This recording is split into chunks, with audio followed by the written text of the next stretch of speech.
पावसाळी अधिवेशन राष्ट्रासाठी गौरवपूर्ण अधिवेशन असून विजयोत्सवाचं रूप आहे.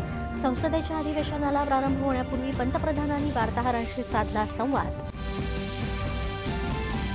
ऑपरेशन सिंदूर अंतर्गत ठेवण्यात आलेलं लक्ष्य 100% साध्य करण्यात यश. ऑपरेशन सिंदूरच्या यशाचा संसद एक सुरात जयघोष करेल. पंतप्रधानांनी व्यक्त केली अपेक्षा. संसदेच्या पावसाळी अधिवेशनाला वादळी सुरुवात. पहलगाम हल्ला आणि ऑपरेशन सिंदूर यावर चर्चेची विरोधकांच्या मागणीचे दोन्ही सदनांमध्ये पडसाद. सरकार सर्व मुद्द्यांवर चर्चेसाठी तयार असल्याचं लोकसभेत संरक्षण मंत्री राजनाथ सिंह यांनी तर जे.पी. नड्डा यांनी राज्यसभेत केलं स्पष्ट.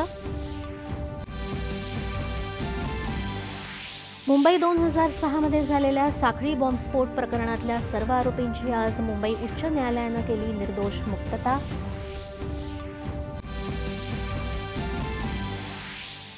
मुख्यमंत्री देवेंद्र फडणवीस यांच्या उपस्थितीत FTII आणि महाराष्ट्र चित्रपट रंगभूमी आणि सांस्कृतिक विकास महामंडळ यांच्यात सामंजस्य करार. ॲग्रीस्टॅक योजनेअंतर्गत शेतकरी नोंदणीमध्ये महाराष्ट्र अग्रेसर. 64% शेतकऱ्यांची नोंदणी पूर्ण.